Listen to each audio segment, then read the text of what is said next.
আমরা কিন্তু পেঁয়াজ ছাড়াও রান্না করি, অনেক তরকারি আছে যা পেঁয়াজ ছাড়াই করা হয়। তো বেগুন দিয়ে বেগুনি না খেয়ে আরো যে সবজি সহজলভ্য আছে সেটা দিয়ে খেলেই হয়, আমরা তাই খাই। মিষ্টি কুমড়া দিয়েও খুব ভালো বেগুনি না বানায়, মিষ্টি কুমড়া দিয়েও বেগুনি বানানো যায়, সেভাবে আমরা করি, সেভাবে করা যায়। অনেকেই কিন্তু মাংস খেতে চায় না, মাংসের পরিবর্তে এখন কাঁঠাল, এবং এই কাঁচা কাঁঠাল, এই কাঁঠালের কাবাব হয়, কাঁঠালের বার্গার হয়। আমরা যদি এই 12 মাসই কাঁঠাল উৎপাদন করতে পারি, মাংসের পরিবর্তে কাঁঠালটা, আমি কিন্তু করি আমাদের বাড়িতে, কাঁঠালে কাবাব করি, মাংসের পরিবর্তে কাঁঠালটা দিয়ে আমরা ওই স্বামী কাবাব বানানো বা বার্গার বানানো। কারণ এখন যেটা করতে হয় যে যখন কাঁঠালের সিজন আসে, কাঁচা কাঁঠাল একটু হলুদ দিয়ে সিদ্ধ করে ডিপ ফ্রিজে রেখে দিয়ে 12 মাস ব্যবহার করি। কাজে একটা জিনিস যেটাকে আমাদের জাতীয় ফল হিসেবে জাতির পিতা দিয়ে গেছে, কিন্তু কিছু ফেলা যায় না।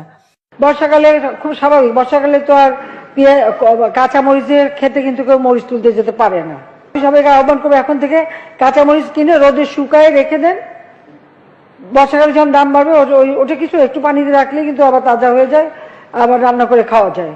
সহজ বুদ্ধি, আমি তো এটাই বলি, যেগুলি শুকায় রেখে দেন। টমেটো, অতিরিক্ত টমেটো হয়েছে বলছে কি করব, আমরা রোদে শুকায় রেখে দেন। পেঁয়াজেরও তাই, যখন উৎপাদন বেড়েছে পেঁয়াজ সংরক্ষণের ব্যবস্থা, রোদে শুকায় রেখে দেন।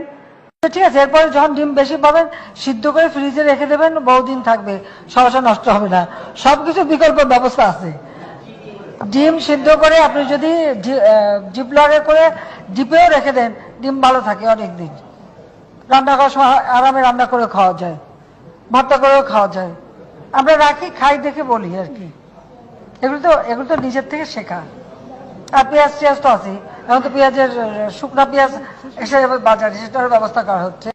আমরা মাছে ভাতে বাঙালি, এই মাছে ভাতে বাঙালি হিসেবেই যেন আমরা থাকতে পারি। আর এখন মাছের কাটা একটা সমস্যা, অনেকে মাছ খেতে চায় না, কিন্তু প্রক্রিয়াজাত করলে পরে কিন্তু এই কাটাও কিন্তু নরম করে ফেলা যায় এবং খাওয়া যায়, এবং সেটা খুব বেশি কঠিন না, এমনকি ঘরে ঘরেও করতে পারেন।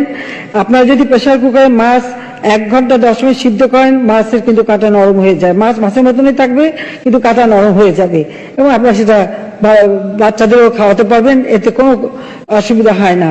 কাজে আমরা কিন্তু এটা করি, একটু রেসিপিও দিয়ে দিলাম সাথে, যাতে আপনাদের ঘরে কাটার সমস্যাটা না থাকে।